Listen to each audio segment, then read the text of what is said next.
back, guys, to another episode here at the Racing Line, where I go about local fanciers and have a sit down and chat with them. Today we have a partnership, David Mcelhone and his daughter Maddie Mcelhone. I came in to conversation with David about 2 years ago.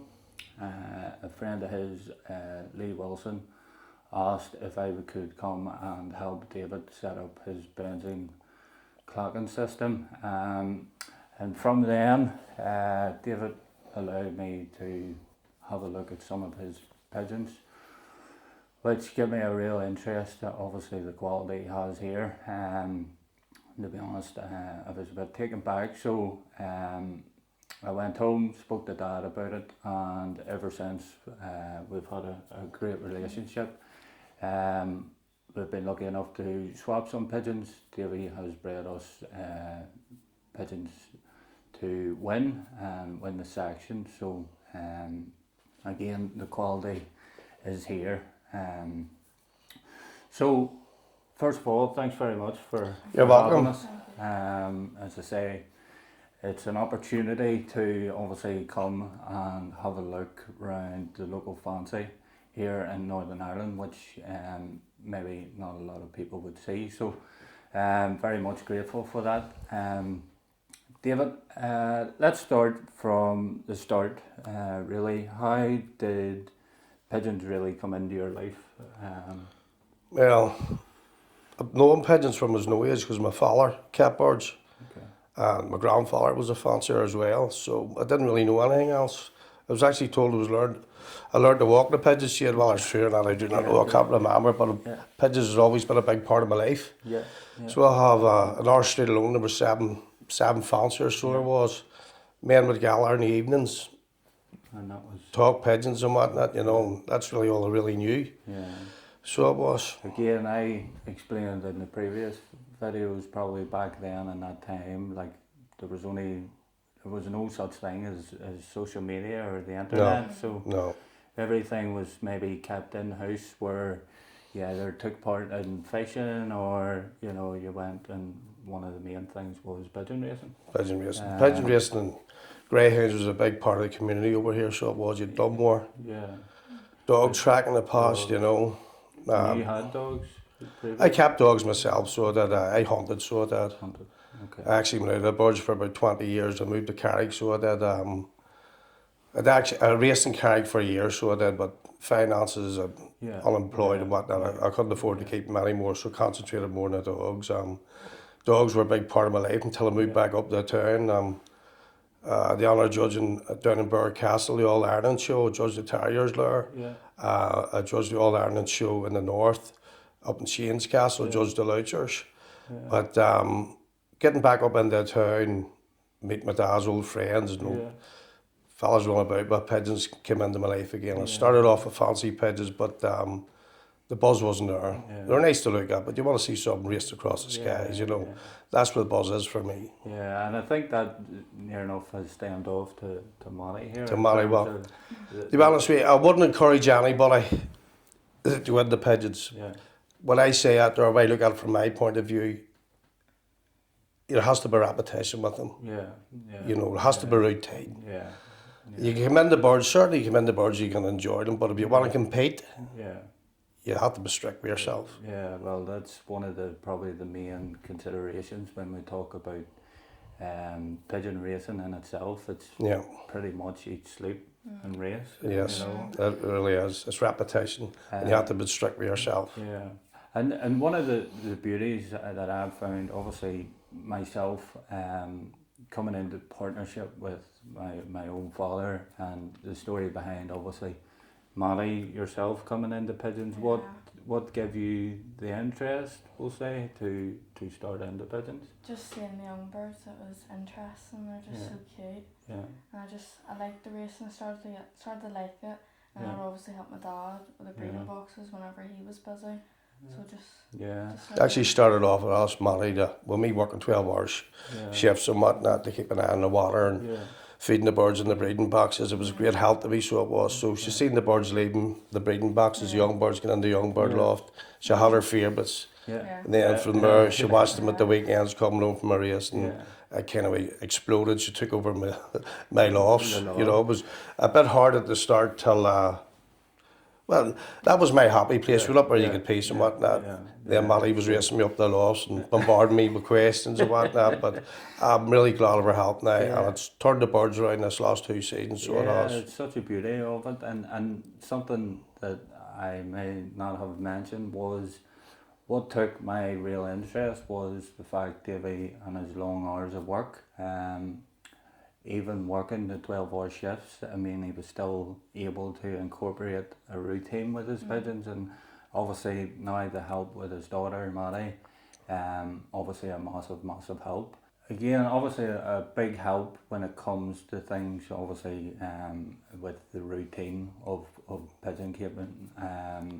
Maddie obviously participates when and as she can from school, and I think it's such a big thing now in this time that we're in terms of it, you know, being disconnected, maybe away from the social media side and maybe the way... That was a big thing. I mean, COVID came in, the kids weren't able to get out. Social media, phones, these phones were a big help, you know what I mean? They couldn't interact with their mates, they couldn't go out and play and whatnot, so you had the phone there, they were able to keep in contact with each other and whatnot, because it was hard on COVID was very hard for them. We were glad of it then.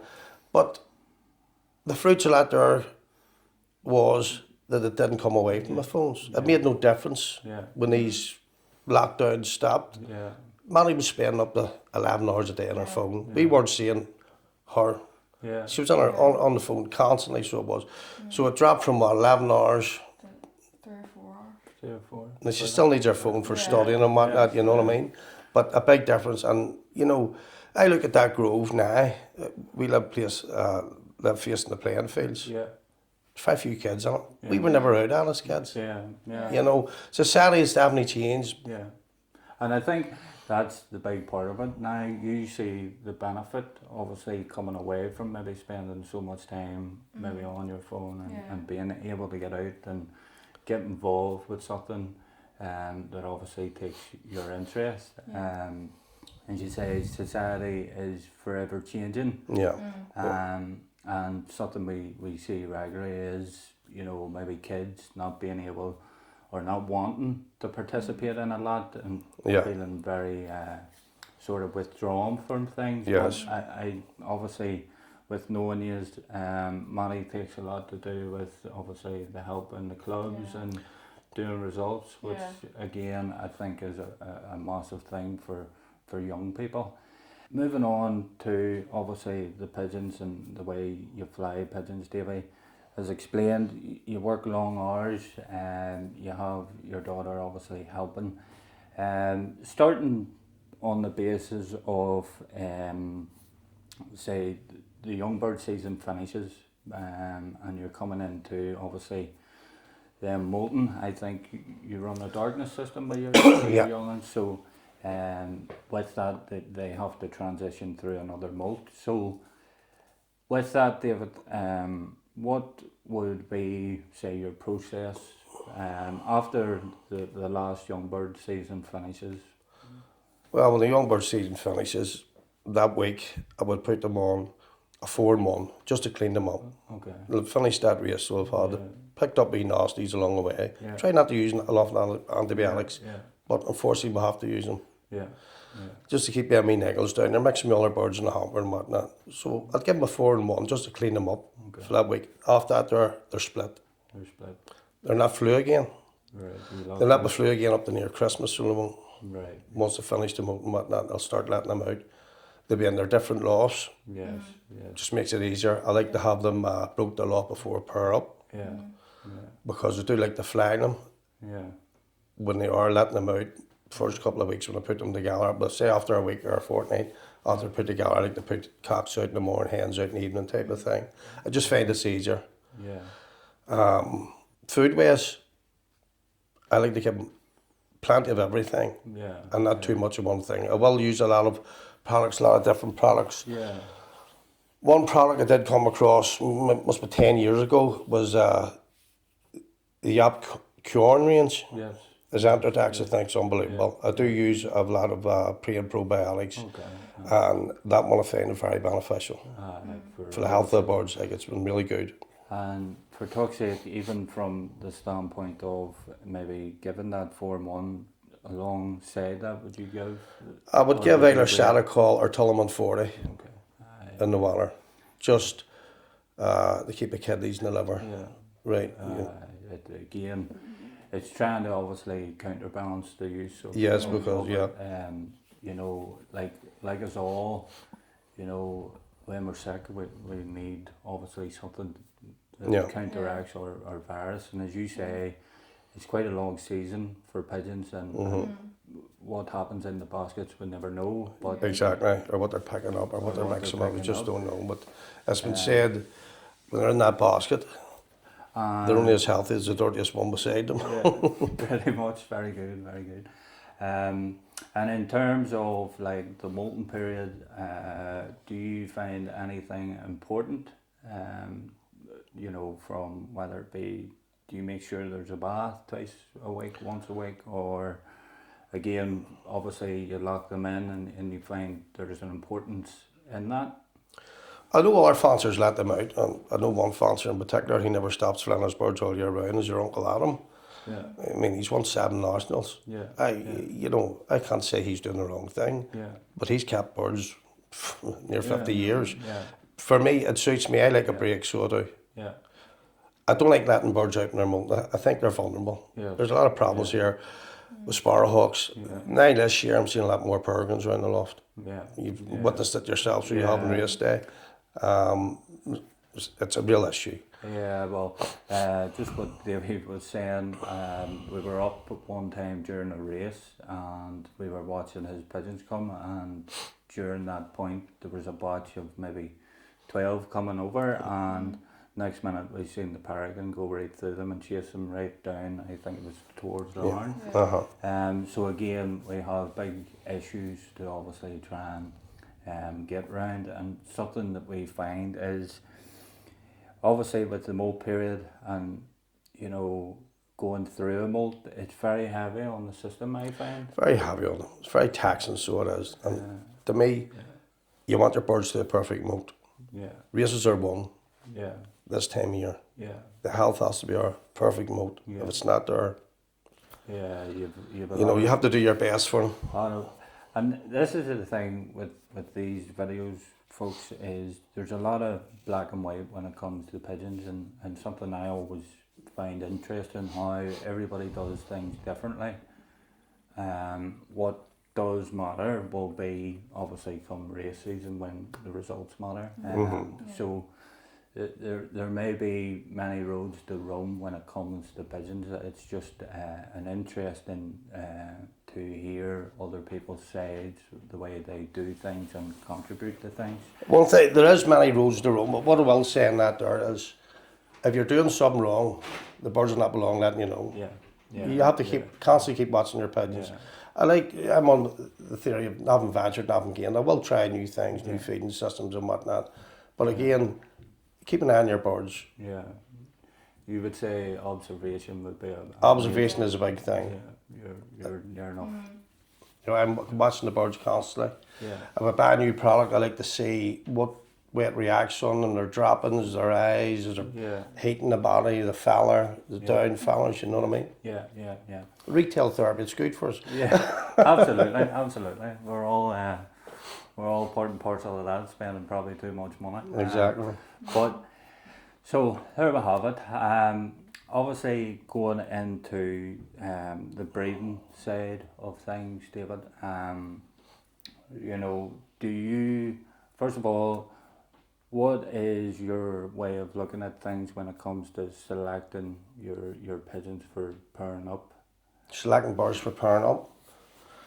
I like to pair opposites. Opposites? Opposites in every way. Right. Different eye colours. Big to small. Deep to shallow. Deep to shallow. I do like my birds all to be kind of I don't want big. Yeah. You know, big difference between small, big, or deep. Yeah. I don't like deep pigeons. Yeah. Now, the deep pigeons are one for me, but Yeah. if I do have a bird there that has raced well for me and he's deep, I will try and pair him to a hen that's not so deep. You know what I mean? If he's a pearl eye, I'll pair him to a coloured eye. I don't like putting two strong eyes together. Okay. The old saying, strong eye, soil on seed. Yeah. You know what I mean? Yeah, very much true. And would there be theories linked to that? Are you into maybe a certain wing or a certain eye, or? I'm not really in the eye saying. No. You know, if it's a nice eye, it's nice to look at. Yeah. You know what I mean? It's a brilliant eye. I was won a couple of races for you. You know, I'm not really in the eye side. Just I don't like pairing two eyes of the same type together when I'm breeding. Pearl with pearl, or I don't like it. I have done it, and I've had half decent results from it. Like I say, there's many funny wonders in this sport. It's just doing something that keeps you happy and you have confidence in putting that pair together and running off that pair of pigeons. You know what I mean? So if, for talk's sake, you come to obviously go outside your own loft and maybe bring some new pigeons in, what do you tend to look for when you start Stock man. stocking? Men that can put a pair of pigeons together and produce winners. Produce winners for themselves, produce winners for other people. Men with big hitters. Yeah. I mean, there's one man there in particular. He's won every derby in the Fed. Mark Johnson's been very helpful me from the start of the night. The best advice I ever got from him, he told me not to win them, but I didn't take it. I've had birds from him. Has done well for me. They've bred good pigeons for me. Another man is Owen Markey. Owen Markey's helped me from the start. So he has. Great pigeon man, great stock man, so he has. It's a pleasure. But down his loft, his setups and all like that, everything's catered for them birds. He's dedicated. And the results is there too. Well, that's it. It's all there to match, obviously, what people are doing. Because, as I say, no matter what the pedigree says or what the bird is. Paper pigeons don't make prizes. No. And I've had many good bird from friendship, Billy Waits. Another one, he's a Fed winner. I've had many winners from. I haven't had many birds from him, but the one for me, I tapped the Fed out of Dale with one of his birds this year. Billy has bred two South Road Fed winners this year. He's bred a Fed winner for me. There's 3 Fed winners. He's not putting a big lot of birds out there. Yet they're good. The qualities are. And that's the major suppose point we'll take from it is that it's quality over quantity. And definitely. When you say go and buy pigeons in, would you buy an individual pigeons, or do you prefer to buy maybe half a dozen? I have bought individuals, so I have bought rounds. I've started buying rounds of young ones in now to compete with my own, to see if I could find something. This year we went to Jeff Greenaway, so we have. Jeff Greenaway, he's a master. In my opinion. I was calling in long before I got birds off him for a yarn or whatever.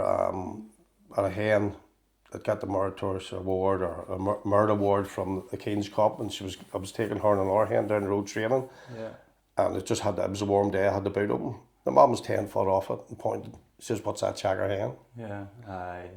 He spotted right away, talking him off that there. And New Lord pigeons, I took a couple of hampers down. That man picked out every one of my good pigeons, every one of my main breeders. He didn't even need to handle them. That took the wind out of my sails. A man like that, I need to go back to him. I have got birds on. A couple of pigeons up there better be real good. I mean, Miss Manny, she's tapped the Fed for us, and brothers and sisters always off there. Have won well for us too. Another cat come down was Lucky 77. They bred well for us too, that checker cat. Well, that's it. Again, going to obviously quality people that knows the inside and out of their pigeons. Ourselves lucky enough to obtain some real special pigeons from Jeff. I think the friendship goes back probably 30 odd years from that. So again, obviously some tips and pointers along the way is when searching. I think again we fall back probably on the social media side of it. I mean, you go on there and everyone in their granny has It's get an too odd commercial. There's men there, I don't know, they're selling pigeons, they just haven't got the results to back them up. Yeah. Trying to make a quick buck. Well, Yeah. that's up to them. It's all up to themselves to work on. Yeah. All man's their own. Yeah, well that's it. So it is. I was looking something when I had the new large, something to bring in the cross in them. I was reading a lot about John Wheatcroft's name was flashing up here there. And the Herman Coasters were getting mentioned a lot. Yeah. I spoke to a few people, I spoke to Mark. He says, where can I get these? Who'd be a good man to go to? He recommended me to go to John Wheatcroft. Spoke to another few people. John Wheatcroft's name was being mentioned. Used to go on trips to Holland or to Belgium with John Hollinger. I knew I heard him speaking about him. I think he actually was on the bus with us once, and he was good enough to give me John's phone number. I phoned John, and I got a round off him, so that, well, I think I got about maybe 14. Yeah, yeah. 7 pair of pigeons off him. I liked them. I booked more of them, so I did. Okay. Following year, the results came. Yeah, the results came. Well, And I honestly say, there's been birds from John most years. yeah. So there has. I can honestly say, I haven't got nothing of them that hasn't scored one way or another. Yeah, Someone's been yeah, fabulous. Yeah. Just for people obviously wondering, David races here in the NIPI, the NIPIA, and also races within the Ulster Fed. So again, obviously the quality is needed, obviously, to participate in both organisations and do pretty well. So obviously you go out, you select your pigeons maybe that you're bringing in, work off obviously what you have within your own stock shed. Come pairing up, David, what would be your process? Is obviously we've seen in the short clip at the start you have some individual breeding boxes. Yeah. And then obviously designated stock loft. Breeding boxes only have these with 3 years now. I would say birds, well, they definitely do have to be treated different. Yeah. And breeding boxes, nutrition wise and whatnot, feeding, or if they're in an open loft, you can throw a drop of corn down in the morning, maybe 2-3 times a day, whatever you get time to do. Breeding box that sits in front of them all the time. Yeah. They will pick through it. There is a lot of wastage with it. I did say to myself, they'll eat that before I give them more. Yeah. You can't do that. No. You can't do that. Grit and whatnot, you have to keep an eye on them with grit and minerals and whatnot. They will gorge on it. Yeah. They do get lazier Yeah. in a breeding box than what they would in an open loft. Being able to fly about. What I found with breeding is I will use a lot of electrolytes. Electrolytes, yeah. Electrolytes in fresh water, but most of the electrolytes seem to rear better young one, not as hard in the grit and minerals and whatnot, and the end products nice. I think it's maybe due to maybe the obviously the salt intake from electrolytes. Something you find maybe within your own loft, and especially ours, we tend to use a lot of black mineral. Yeah. Again, more salt based thing, and obviously it gets to the point where maybe pigeons, especially cocks, get to a certain point where they get a wee bit fed up rearing young ones, and they're maybe not interested in food and actually drink a lot of water. And then when it comes to pumping, obviously the babies, there's maybe more water. It's very dangerous when they get that stage. I mean, I say you have to keep observing your birds and whatnot. But when they do go hard on the minerals, I will take them away. Yeah. I will take them away. The biggest killer of stock pigeons and birds and breeding boxes and whatnot is magnesium poisoning. Yeah. And that's from these minerals. Yeah. They're gorging themselves on. I mean, we lost a good cock this year, so with that, just laying flat over things. It's just something you have to keep an eye on. Again, maybe you're having a notebook, and it's definitely something to obviously take note of. Even from ourselves, grit is offered, but it's offered on our basis. Yes. We see Yeah. maybe fit. people tend to maybe say that, you know, they just refresh the grid every day, but again, obviously taking things into consideration. So, some birds will get away with it. Yeah. But there is ones you have to keep an eye on. Yeah. You know what I mean? So again, an important thing to take note of. So in terms of that feeding side, Davey, would your feed be quite a heavy feed for your stock pigeons then when it comes to pumping? It would be a high protein mix. High protein. I would get 3 or 4 bags from different companies. Yes. I would mix them up. it to something that I like. Yeah. In that there, I use hemp.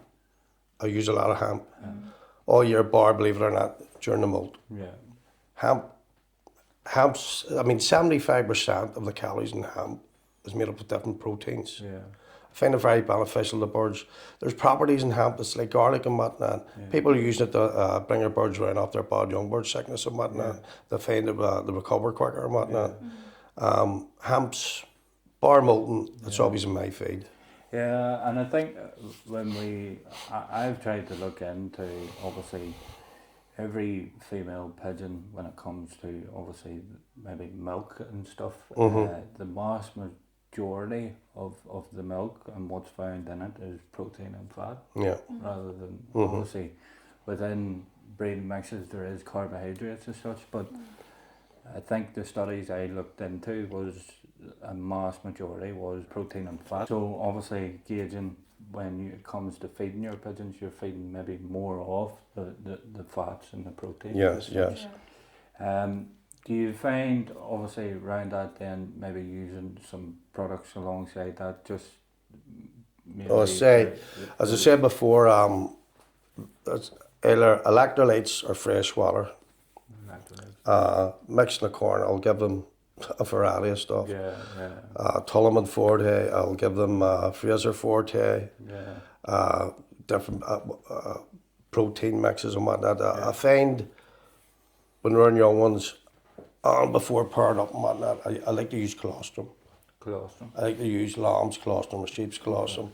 I find it very, very beneficial. Okay, and again, that's a form of protein, or it's hand protein plus you have all these properties in it that you know, all the goodness that a lamb needs for them first couple, and there's other things in it to help the immune system too.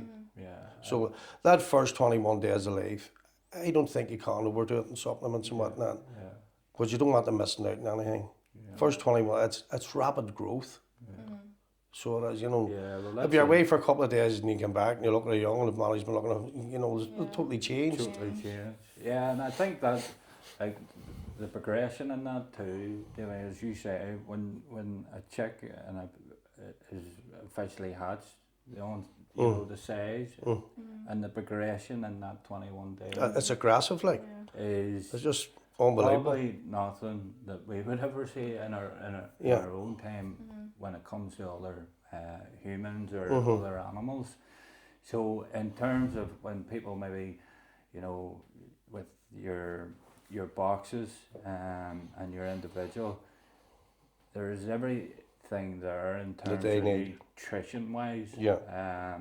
As you say, there may be a lot of wastage, but then again, at least the pigeons can pick and choose. Oh, it's definitely going to be wastage, but I don't mind. You're learning enough, like. You know what I mean? I don't mind waste, but everything has to be learned from them. As I say, if you're doing something wrong, you're not belong fine now. So obviously, you know, rearing your youngsters then, your next stage is obviously that weaning phase, David. You've obviously designated young bird loft that you used, and I think last year you had to do some changes with lofts and add on. I had to get Maddie a loft. Had to get obviously young Maddie here, and I think there was such a competition, not even from outside sources, it just became in-house then, the competition. Well, she did, she surprised me. She beat me most weeks. And I will move on. Said that very quick. But I think from that, what you're saying, you know, Maddie's able to utilise her time a lot within the loft. I mean, watching her with pigeons, watching the birds around her, the way they react there, it's knocked the, Well, you knocked the can't- wind right out of my yeah. sails, you know. And that's it. It's. I think, from my own standpoint, looking at it, it needs to be bred into you. Even from myself, obviously starting so late with Yeah. maybe pigeons. But one thing there is the absolute love Yeah. for just being in the. I would have to agree with you. For kids that come in at now, it has to be bred on them. Yeah.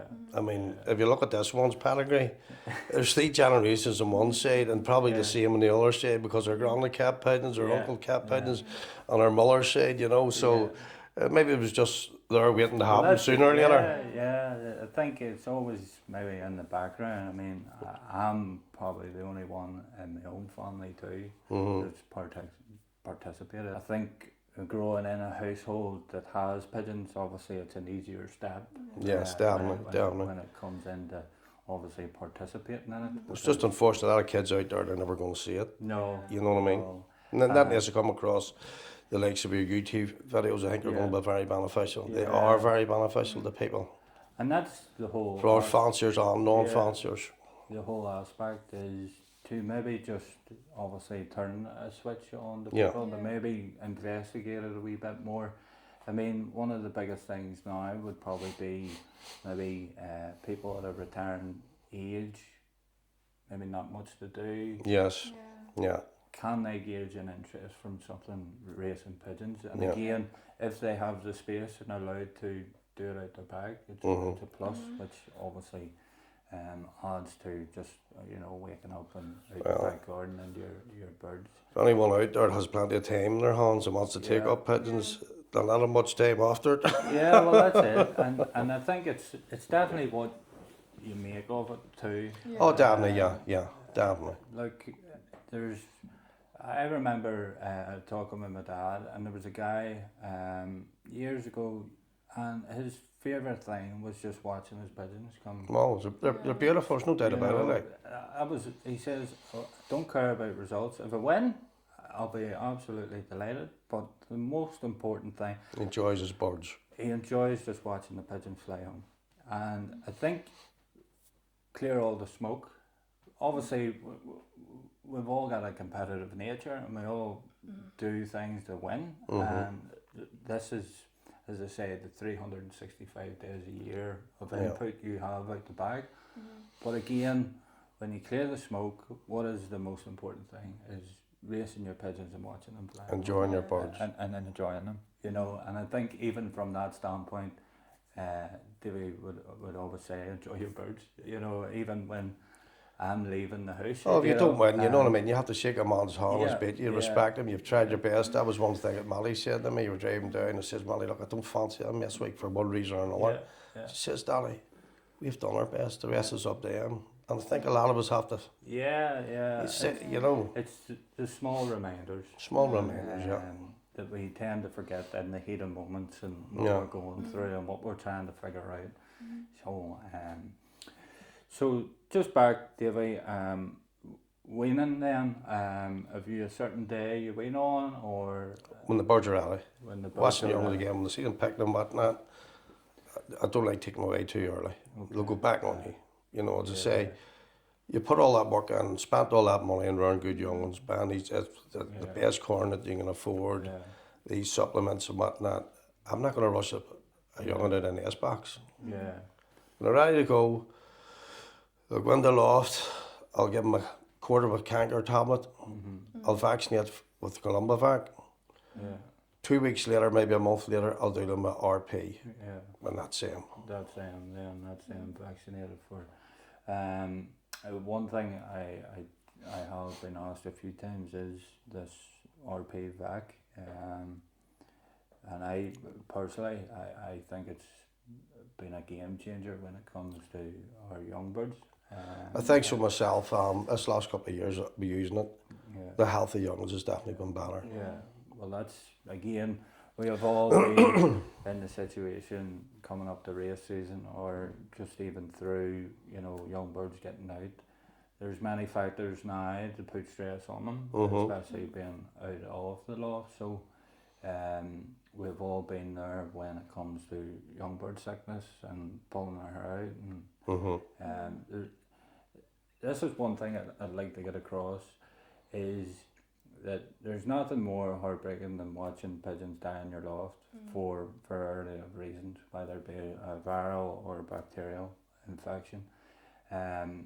And I think it's a lot of side that people maybe don't see what way it affects the actual fancier. And maybe if you've watched back on videos and seen obviously the emotion there within the video, that is as real as it can be when it comes to very much so. I mean, once you've witnessed this real bad sickness and whatnot, you're not want to see that again.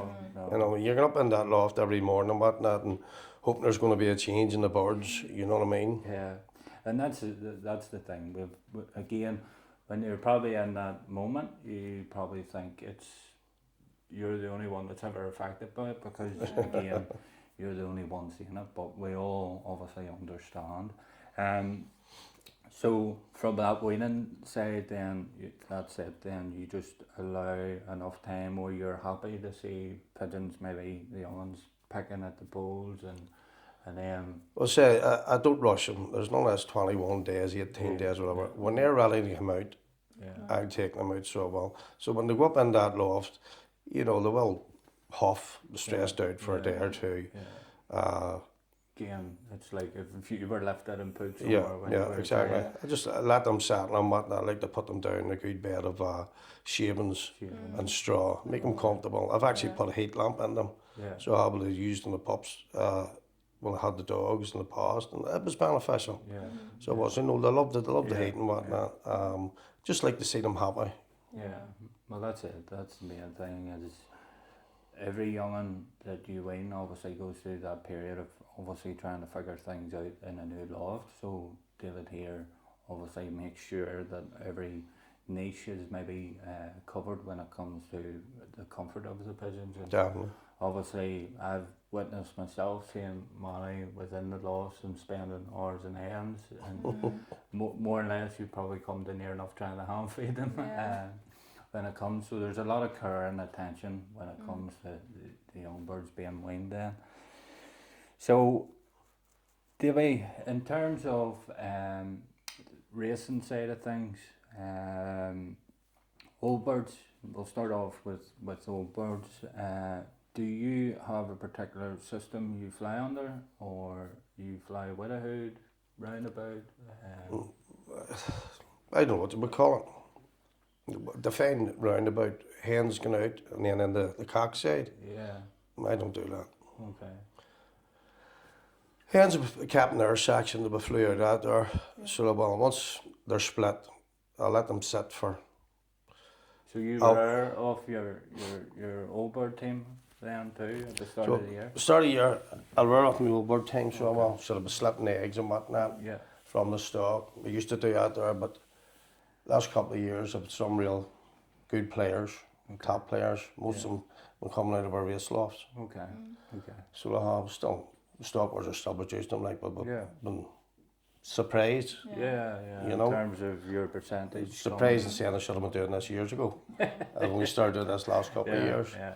So they'll be the gala. I say we'll fly them out. So we'll start doing this a couple of years ago because of late breds. Just to educate them. I mean, when you're breeding late breds, there's only so much training you get in them. Then the weller breaks and what, and the molt more so kicking in. So I will start flying them around December. They're on eggs and whatnot. I will train the cocks back when they're driving and whatnot. Just depending what the weller's like and what the birds are like. I will start my training when I pair up. I don't repair. You don't pre-pair? I don't repair. I'm repaired. Oh, you don't repair? I don't repair. I'm on Saturday. They're reared that round the young ones. The training will start. Yeah. And I'll be like that there up until the first race. I don't repair my pigeons anymore. Haven't done this last 2 years. Well, it's worked out well for us. So, see from race one, so from race 1 then, your pigeons come home, are they just left to mingle, or I keep them together the next morning. you keep them together? I keep them together the next morning, split them early in the morning. Okay. Before they go away, I'll give them maybe half an hour, 20 minutes, depend. Certain cocks I can't do that with. Okay. The sight of a hen's enough. Yeah. One cock up where a flash harrier come. Okay. Brothers of them for her Uncle Adam over in Scotland. One cock has won 7 or 6 feds. A late bred cock this last year flew as a yearling this year. He's won 2 feds. He has been out of the first 10 in the fed every race he's went till. My problem was with this cock, he was getting too long with hen. Right. You put the hen and he was on there right away. He was trading her. So he'll have his bowl, he'll be in there calling and whatnot. I'll lift him out, I'll throw the hen in, I'll close the box so he can see her for a couple of seconds, then I'll go in the hamper. And this was after the second race, I twigged that's what was going wrong with this cat, and the results came. The results came. Yeah. Motivation's a lot to me, so it is. Yeah, and again, it probably stems that point again, the importance of observation, that you're watching your pigeons and trying. I mean, I think every fancier goes through it when they're trying. Does anybody really know what makes the pigeon click? And that is obviously something that you try and watch for, and it could be simple things like a cock maybe not even seeing a hen before it goes, maybe a cock, you know, getting a couple of seconds just even seeing a hen. And these are all things that you toy with come the season. You obviously have your set system. I mean, every loft environment's different. We have to find out what's good for us, what's working for us, what's working for your loft. Yeah. You know what I mean? What I'm doing at the minute, it seems to be going okay for me. I might tweak wee things here and there, but my birds will get a lot more contact with each other compared to what other fanciers do. They'll be flu or I do a lot of training. The reason why I train is when I have changed jobs now, but I'm going to tell you about in past seasons. You're working 12-hour shifts. Well, 6 o'clock in the morning I would get here out of work. If I have 3 different teams there, from 45 minutes to an hour, when they hit form, so we're not there, I'm not getting much hours in bed, so I'm not. So I would spend, it takes an hour and a half for me to train my pigeons. I can get in my bed earlier. It's suited me. They work with the birds too, you know what I mean? And again, suppose the beauty that you'll find this year, maybe having to tweak them systems. Everything's going to have to be changed. Again, as mentioned, David worked obviously long hour shifts and obviously fitted the pigeons in around that. And now with obviously maybe a job change, there's obviously a new system maybe. Well, it's going to have to be, it was night shift I worked. Yeah. So it was, I'm back in the day late again. It'll be interesting to obviously see what. We're just going to have to find something that's going to work for us. And again, you know, reading articles, looking through things, you know, will have a bonus and maybe help with ideas and maybe the whole point of these videos too. But as Davey had said, the major factor is find what works for your own back garden. So routine for me is the most important thing you do for a bird. Through routine comes contentment, happiness. From contentment, from happiness comes form. Form wins races. And that's again a big point where we talk about routine and how it's even beneficial for our own you know, our own health and our own way of living our lives. And something we've seen obviously with Maddie, how building the routine with the pigeons has definitely benefited you in ways that you probably never thought. I mean, Maddie was looking after the birds. I was down in Cork working this week. My good friend Mark Johnson took her down to a club show on Thursday. I believe you're complaining about having to get up at 5 o'clock in the morning. Johnny being the man he is, told her to get up at 5:05. But the child was up this morning. I mean, it's this body clock. She had to get up and feed the birds this morning, so she did. And that's the thing. It's people don't see that side, but you know, emphasising it and putting it out there again how it's changed maybe your life in a way. No, it definitely does. For the benefit side of things, is definitely a big positive. David, in terms of maybe when you feed your racers, do you work off just certain mixes, or do you just maybe combination of different mixes? Of different mixes, but basically Van Roby's. I feel a lot of Van Roby's, so I do. Yeah. I find their head mix is superb. Yeah. For racing my hands on. And obviously, I will add different things to it, you know what I mean? Yeah, and that's the thing. Our racing here is very different to being able to maybe race 1 mileage every week. You know, every week we are creeping up. Davy here races right out to France. So again, I like to go from the first race to the last race. Yeah. Getting in from France is something else for me. Like, you know, it's nice these up Ireland races and whatnot, you know. But to see a bird coming home to me from France is just unbelievable. There's a special feeling when it comes. Oh, to definitely. France. You're floating for weeks after it, aren't we? I mean, again, I talk about, you know, we have a hen there that has flew it 3 times, but just not in race time. But even getting there, Oh, super. it's like your heart melts in a way, because you've known where that pigeon's come from. Exactly. And What hazards has it came across on the way back, and you know. Yeah, and you know, someone had asked, I'm not too sure in terms, I think it's about 700 kilometres, and people talk about maybe the extreme distance where people are racing 1,000 kilometres, but it's the terrain that these pigeons have to go through from France into obviously Northern Ireland, And what they're meeting on the way home. I mean, we've done all clash with other birds, birds of prey, you know, it's just, it's unreal. And it's not, you know, just a flat surface, you know, No. you have to gauge obviously so much water involvement with that too. And I think a pigeon has to have a real heart to obviously make it home. Well, a lot of people's not going to like me for saying this, but I think these birds in the north, what they have to do is like, it's unreal. Yeah, and that's it. I mean, look, as I say, there's all black and white when it comes to pigeons, and you know, when you stand outside your back garden and maybe look or go on the Google Maps and try and navigate through all the mountains and phenomenal and different things that a pigeon has to go through, again, just unbelievable what they can do.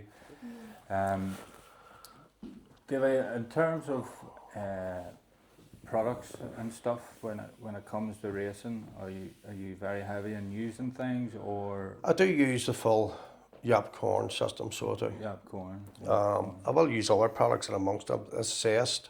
Yeah. I use their stuff. I find that very beneficial. I'll incorporate that in that so well. Yeah. Frasers, I use some of Fraser stuff, Tulliman 40 and whatnot, you know.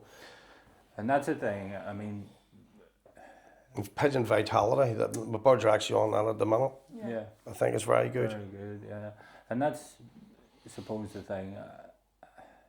I think I get asked a lot of times when it comes to what are you using, you know, and it's like getting the basics right is the main thing when it comes to it. I mean, when you look at basics, you know, you're looking at maybe the way the pigeon's condition is. Exactly. Yeah. You know. If I give them something, I want to see a change in them. Change, yeah. You know what I mean? Yeah, and that's the thing. A lot of it does become maybe a bit of trial and error. I mean, I am for one forever maybe trying to study things and look into forms, even from a human consumption. Exactly. You know, would this be a benefit?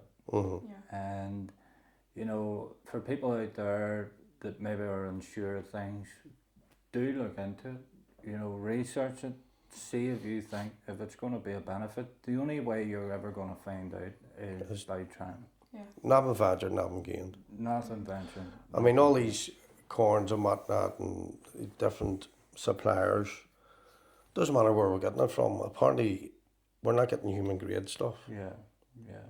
And with that, with watching things, I watch their country fail and whatnot and different farming things.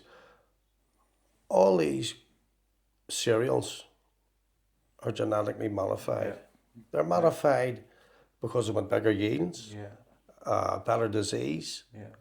pests and whatnot. But from that, from what I've seen and what I've read, is the nutrition Yeah. has went down. Yeah. So it has. They're using these certain chefs that want to use, bread makers want to use old grains, Yeah. but they suffer from disease and Yeah. whatnot. The yield's not as big. Yeah. It's all about feeding the. Well, let's again suppose even from our own topic, me and Dad would talk a lot about obviously how things are produced. You know, the fields that the corn.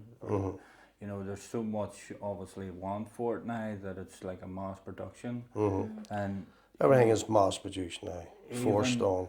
From genetically modifying like tomatoes so they stay on the shelf longer. This is they it. stay It's all for the redder. supermarket. Well, it's good for you or not. Well, Again, we obviously try and live our life in a balanced way where you know we intake good food, and sometimes along the side of it that you're wondering if it is actually good or benefit for you. And you know, a big thing that suppose in Wales is maybe even trying to grow your own, you know, fruit and veg when it comes to, you know, maybe feeding. I would love to, like, it's just having the time, but no, there's a lot to say about these free range and organic things, but you're paying over the nose for them. Unfortunately, some families can't afford to do this, you know. And that's the thing too, even from that standpoint of free range, they're now asking the question, what is free range? You know, it's like if a chicken gets out for an hour a day, it's called free range, but it's locked up the other 23 hours. Out for 5 minutes and put back in, and it's free so range, so they can label it, they're doing it so they can label it. Again, looking from obviously nutrition side and giving things, all it really is to maybe try and finish up on what they're lacking from maybe. Yeah, you don't want them missing anything. Again, I mean, these athletes all take supplements. Yeah. I mean, the nutrition has to be there for the body to work right. Yeah. If it's not there, there's going to be a backlash from it. A backlash. And with that, in terms of health, David, would you have a routine of treatment, or do you just obviously observe your pigeons and maybe see what's needed? At the end of the molt, or through the molt, I should say, I will treat at certain times. I will start off, I will warm them. Yeah. I say they'll get that treatment of 4-in-1, old birds and young birds, for a week after they stop racing. Coming up the molt, I'll do some for worms, lice. Yeah. I'll put that in the drink. I'll use spat on as well from Tullison. I think it's very beneficial. I will canker. Come the end of the month, I will use a broad spectrum. I will use 2 broad spectrum antibiotics. Okay. One geared for well, they are broad spectrum, covering most things for the likes of paratyphoid. Okay. I will use another one for streptococci. Is that coming up in the breeding? But before breeding, this time of year, they've just finished their treatments. Okay. I will go to a vet. I'll use what do you call that vet? Goes to BD's. I just forget his name, but I will. He's very good. I mean, he sets you down. Everything's on the TV screen, and you can see them. Yeah. So Just to make sure. Just to make sure. But I'll not go down. And lift my best pigeons. Okay. So you take 2 birds down. I'll lift the worst strappings in the loft. A week previous. Yes. I'll go in and try and find what I think is not at the same level of health of the rest of them. That maybe needs a health review or such. Yeah. So I'll go down, and we're lucky enough this year. Well, the old birds have been all right. Okay. And the young ones this last couple of years, I mean, they'll get that treatment. If they go sick, I will give them something to get over their sickness. But we'll take the young ones down. We have found they have had canker. Not a big amount, but it's been there in them. It's been there. Well, that's, I think, in terms of canker cells within a pigeon, it's always silent. You know, it's always there. But obviously, what maybe things you don't see in terms of maybe a stress response to it can obviously. This is it. Well, young ones, I try to keep them as natural as possible for as long as I can. Till they get see in the vet. And if they need something, then I'll give them. I don't like giving them blind treating young ones. Yeah. I like to see health. Health, yeah. If the health's not there in a young one, I'll eliminate it. It has to come out. Yeah. Yeah. If the rest of them's alright and one's not out. Yeah, that's it. It doesn't. You know what I mean? I've done my best to keep them healthy. Yeah. They've fed the best of stuff. Certainly, you will get young bird sickness coming. That usually comes with stress with training and whatnot. Yeah. But up until they're sitting aloft flying around and whatnot, I want to see health. Yeah, and obviously from from the old bird season, then David, that you like to see race one right through. Then you'll go to. I'll go to France. France, and do you obviously have certain sections then picked out for that type of racing, or well, my hands, I sent the hands this year. The slow ones go to France. okay. You know, I not eliminate a pigeon that hasn't got results as a yearling. Yeah. He'd stay there because I have had good results, decent results with sprinters that don't sprint. Yeah, pretty much. We had something similar in a way, black pied hen, and from a sprint standpoint, flying around the lofts, you could never keep on to the batch. We actually took her to that vet to see, because we thought there was something wrong, and he gave her the all clear, nothing wrong. Checked the wings, no lumps or bumps, no lock wing, nothing of that nature. But down Ireland, wasn't really performance wise, but once she hit the channel, it was like a different. She came to herself. I don't mean slow pigeons. Like if we're slow, there's something wrong with them. Yeah, they could be hard. Yeah. They're, well, again, you gauge. You know what I mean. But birds, it's just they're always there, but they're never early. You know what I mean. I'll not eliminate them as yearlings. I have birds in there at the minute, like yearlings. There's 2 lofts for the yearlings. There's too many cocks. Yeah. So there is. I can't look at you and say to you, that's a Willowhood pigeon. Yeah. The only way for me to know it's a Willowhood pigeon, he needs to take that box. He needs to keep that box. Yeah. If he can't keep that box, he has to go. Yeah. It's a territorial thing when it comes to Willowhood. That's what they need to keep that box. They need to pick the box, keep it. If I say I'll not eliminate them because there's too many. Yeah. They choose their fate. They choose. Yeah, pretty much. So on to young birds, David. As you say, obviously talking, you're not very much specific, and has to be 21 days in their weaned. When you see fit to obviously I'll move them in. Move them across, what would be your process? Are they vaccinated, or? As I say, they're vaccinated with Columbivac. I'll give them a wee quarter or half a canker tablet. Right, okay. That'll be, and I'll put them off with bedded down with shavings and straw. Try to make them comfortable. If the weather isn't great, I will put a heat lamp in. Yeah. They're damp. Yeah, normally that early part of the year, we're obviously still mid-flow of winter. Yeah, so exactly. Very dampish. And then you wait a couple of weeks for the next vaccine? I'll wait a couple of weeks. I'll use RP. I've used it this last 2 years. As I say, I found it very beneficial. The health of pigeons has really improved. Yeah. And that stopped me. I think it's very important you vaccinate when you wean. Yeah. And then 2 weeks later, it gives you a chance. I'm not saying you won't have issues. Yeah. I get young bird sickness every year. Yeah. But they're not dying. Yeah. They'll go off a bit, you know what I mean? You treat them, I mean, they bounce back. Well, they have bounced back this last 2 years, a couple of days, you know. Something I've found just when we talk about maybe young bird sickness, it's not the usual kind where you've got pigeons going off the end of the corner and, you know, maybe full of water or whatever, and dying. It's maybe other occasions where maybe cancer it's just been, or bacteria. Well, just holding corn or vomiting, droppings off. Nothing major, it's easy sorted. Yeah, and again, most places now would have something to obviously counteract. So again, there's not maybe one specific product that you would always go to. You would maybe change it, or if they're holding corn, nice statin. nice that.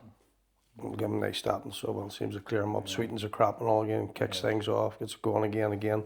After using that, there are probiotics, prebiotics. But after any treatment, like if it's going to be a long, broad spectrum treatment, I will give vitamins for 10 days. Vitamins, prebiotics and probiotics. I think that's very important. Most sponsors don't do that. They reckon maybe a couple of days is enough. You've destroyed everything in there with these broad spectrum antibiotics. You have to get that back. You need it back as soon as possible. Well, that's it. It's building, obviously, the gut flora back up and whatnot. So you've weaned them. Would you let them out pretty much straight away, or do you wait? Or well, unfortunately, living around the town here, you don't want them strong in the wing. You can't have them strong in the wing. There's wild pigeons here. They get scares from neighbours and whatnot. So when they go up, when they leave the floor and they're up in the perches a couple of days, I'll start putting them out into the aviary. They'll go out into the aviary maybe for a week. They'll go up there, so I'll keep them in that there. And when I'm able to call them out there for their food, and when they know me, they know the whistle, they know the sound of the tin, I'll lift them, I'll put them out on the lighting board. Just with obviously two of you working the pigeons, do you take turns then, or do you just, Maddie has her team, you have your team? Last year Maddie had her team. So they got used to you and vice versa. Well, I would try and stay out of Maddie's loft. Okay. But Maddie was still running out my lofts. I mean, it was hard for me at the start when she started getting out the lofts. I say that was my happy place. No disrespect, she'd taken over. You know, it was hard to get used to. You've been up there years on your own, and then you have a wee visitor all the time. Like a part on your shoulder. But not a bad thing. It's not a bad. No, it's definitely. I says it's improved the performance of the pigeons and whatnot, and improved their trapping and all that. No, but I say she has her team. I let her just work away. So during that phase then, when they're used to obviously going out, you obviously have them enclosed. Just a wee aviary, just a wee homemade aviary. You take that off then, and in terms of what do you like to see then, you just let the birds venture about and take to the skies themselves? Or? I'll keep watching them for about a week or so. Okay. Because cats and whatnot, say you live in the town. There are a lot of cats about here. So there is. Sparrowhawk and whatnot. There's a lot of hazards out there. We'll keep an eye on them. Squeaky bum time, some people might say. Pretty much. So with that, there's obviously always someone here, maybe outside watching the young ones. About just again, obviously keeping an eye on different factors with the cats. And you know, as you say, I think one of the big factors that I'm seeing more so now is what we would call the street pigeons. There just seems to be more and more of them. And well, here that's a big problem. I mean, like, I have there's an army of them up the street there. Where they're feeding. I think a few of them's feeding them, and then down the road there's a chapel there. There's the Clatter 100 there too. You know what I mean? And that is an issue we find. Maybe someone out in the country doesn't face it so much, but I find these street pigeons, like they'll come down to the loft and they'll try and near enough bring the youngster away. Well, I say the cogs. There's a few knocking about there, and I would say they're half Mcelhones. Like we have lost them, you know. Yeah, it's again just some of them factors that we have to obviously work with. Again, when the amount of time it takes you to wean them, and get them to that stage, there's nothing worse than. And I do like spending a lot of time on me at the wean them. Maddie will and play with them, I'll play with them, whatnot, get to know them, building their character, you know what I mean? I think there's now a hidden room and David's loft for peanuts. Well, as I said to you earlier on, the first thing you said to me this morning was, where's the peanuts? There was no greeting, you know what I mean? So again, I think peanuts are definitely a great way to obviously try and tame pigeons. Well, in every way, I mean, for me, when you get, I mean, they don't like them to start off with, but if you're feeding them, you've been feeding them for a few years, you know, and they get, it's pigeon heroin. Yeah. A cock or a hen, they will fly, they will bust their balls for a peanut. Yeah. They will, there's no doubt about it. It's pigeon heroin. Yeah, and I think that's... So it is, I'll always reward it, but if they're flat loft flying, when they come in, they get rewarded. Yeah. They go to toss, they get rewarded. Come home from a race, they get rewarded. Always rewarding. Always that love of home, that love of you. Yeah. You know, I like the reward. The best way I found to do it is peanut. Some people don't like feeding them because there's some type of fungus grows on them. Can make the birds very sick. But when I read it, they don't leave the country of origin. They're tested for this before they leave the country of origin. If you're not sure about them, put them in the microwave. 5-10 seconds. Something when I was reading on it was if it is something that you're maybe worried about, a couple of seconds in the microwave burns it off, and they're good to feed. So sometimes what they say, even the breakdown, if you chop peanuts up for talk's sake, then they basically start to deteriorate a lot quicker. Could do. I've tried to use chopped peanuts. And they say use food grade and whatnot, but I remember running out of peanuts, and they only got me ones out of Hollister, food grade, lovely small red skins, and the birds wouldn't eat them. The ones I was feeding before that were broken half and whatnot, and they didn't want them. Well, that's it. You know, it's what they were used to. There's always this contradictory between our own preference and the actual pigeon's preference. But to say, if you're doing something wrong, the bird's going to let you know. Yeah, pretty much. So, David, in terms of your young'uns flying, what do you like to see before you start looking into training? I like to see them going away from a loft. Unfortunately, I've heard boys saying the birds go away for 2 hours and an hour and all that. They might wander off for 15, 20 minutes. But flying up to an hour or over an hour, what I found when my birds are right, the young ones are right, they'll go high. I mean really high. Well, when they're up that high, they're seeing well around them. Ready for a basket. I'll start off short, very short. We're down to York yet, it's only about a mile away. It's just get them used to a car. It's a big shock to them. You know what I mean? They are nerve bags. Get them used to a car. Out, home. A to B, A to B. And once they're cunt, and I find when they are cunt, with being in the hamper, being in the car, the noise will go down. You're not hearing the racket. So they can maybe get 10 mailers, and maybe do it twice a day. Then I'll move on, 5 mile, from 5 mile to 10 mile, 10 mile to 15 mile, 20. Keep them at 20 for a long time, and then I'll go on the communal transporter. I'll use David Maddie. I'll train my ham, and I'll train my Ronnie Williams as well. I like to thank both of them for their service. I think it's such a big part. And also, I'll use my friend Mark Johnson too. So they get a range of training. I like them get them educated. And again, I suppose when we talk about embedding that experience into the pigeon to know what it should do, when required is a big thing. Them trainers, are they across the border? Them go to RD. They go to City Side West. I think it's down near Dublin. Or Raleigh. A Balbriggan as well. So there's plenty of training, obviously, on your line of flight. You know, the pigeons. I think it makes them independent. I like them coming up that last lot of mile on their own. 15, 20 mile, breaking. The rest of the batches dropping off, they're coming on. Because they're like sheep. They don't want to break from the batch. They like the company. So we were looking for them ones that will break. Well, that's it. I mean, when it comes to racing, you know, you're letting up in the MNIPA with maybe 20,000 pigeons. You need pigeons that are just going to come out of a hamper and break from the group. And I think that's the main thing, is what we're trying to achieve. You're trying to allow a pigeon to do something that maybe it's not natural talent. Natural to do. Everything's false what we're doing. You know what I mean?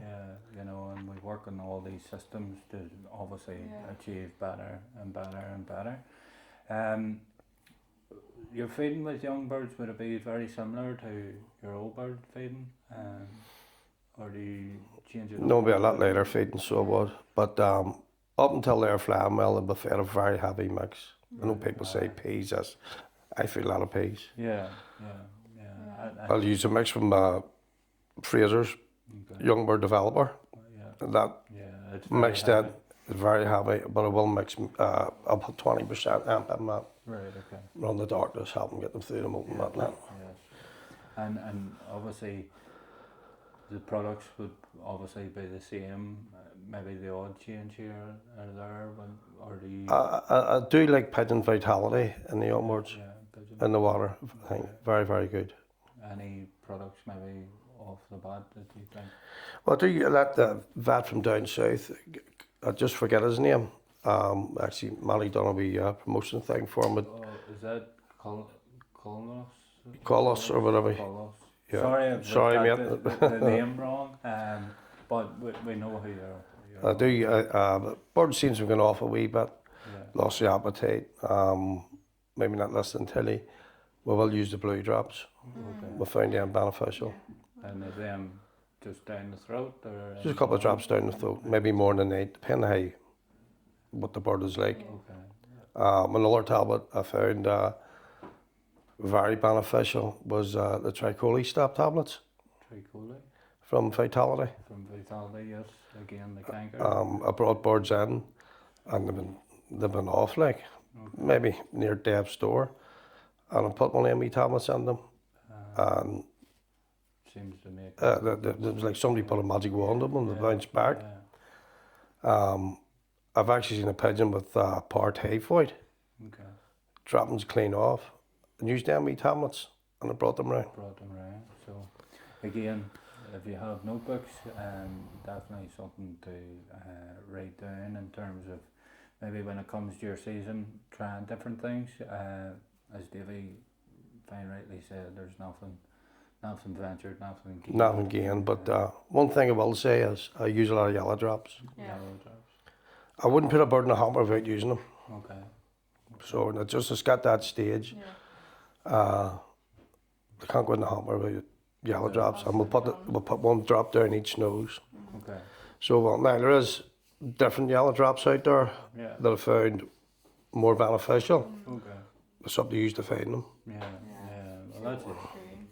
Yeah, again, just in terms of, using products, again, there's so much on the market, and each company does their own brand of it. And I think it's just you find what works for you and what works for your pocket. Yeah, pretty much, that's it. Again, a lot of people maybe racing pigeons have families and stuff, and when it comes to obviously a financial, you have to obviously suit what. You have to cut the cloth to suit the suit type of thing. We found yellow drops. It's using yellow drops. It's been a big benefit. In the past, I did have birds coming home cramping. Yes. Doesn't happen no more. It doesn't happen no more. Again, it's. But I say every loft environment is different. Yeah. And this is the whole point in the videos, David. It's just to give people a look. A different insight in the different lofts and whatnot, yes. And if they can take something from it and utilise it themselves, we always hope that it benefits. So thanks very much, David and Maddie, for your time in terms of talking with your system. Suppose before we have a look at some of your pigeons and whatnot, is there anything, suppose I'll ask the both of you, that you would give in terms of your advice? If you could. Advice? Well, I'm going to reflect back to one of my father's mates. What he used to say is, put the paddle in them, wind them up, and the best of luck to you. There you have it, folks. So it's pretty much as simple as that. And I recommend that advice as much as possible. Maddie? Just do your best, that's all you can do. Yeah. And again, I would be lying if every morning we were waking up saying we're not out to win, because at the end of the day, we all are. And it's the amount of effort and time that no one will ever see what you're doing out in your back garden or your allotment. That adds, all these wee things just add to your success for the season. And something this year, David and Maddie have had. I mean, David has explained, due to obviously Maddie coming in to help, the results have increased. These are just fresh off obviously your presentation night with the NIPA. Yes. Could you just go over maybe what you've won? Or Open trophies. We were first and second out of Clockmartin with a brother and sister. We're actually late breds. We're carrying thin S flights. yeah. Average trophies. Let's see now. We the Dickinson Cup, best average in Bude and Fermoy Youngbird. Okay. Irwin Trophy, best average in all nationals and classic races. The Warring Trophy, best average in all national races. Let's see what else.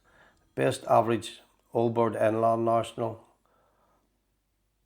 Young Bird National Channel. Is that right? And what else is there? And Section C Young Bird Fanciers of the Year. So And has prize winners in Eastway. this way. So there you go, folks. I mean, again, from the hard work, the dedication, and resourcing good pigeons off good fanciers, you know, it all entails down to this in terms of prizes won. And it's something we're always out to try and achieve. And, you know, even talking with Davey off camera, you know, again, people don't see maybe the sleepless days, the sleepless nights, the amount of work that goes in to having our athletes at the tip-toppest shape possible. As I say, like, what's hard work for some comes natural to others, you know what I mean? Yeah. But the best I could say is out there, advice we give is have a routine and stick to it. Stick to it. Again, the basics. So again, thanks very much. You're welcome. For having me. As I say, we're going to take a look at some of Davy's pigeons here, and maybe he'll take us out and have a wee look at some of the lofts. Certainly. So, right. Bring these in or what?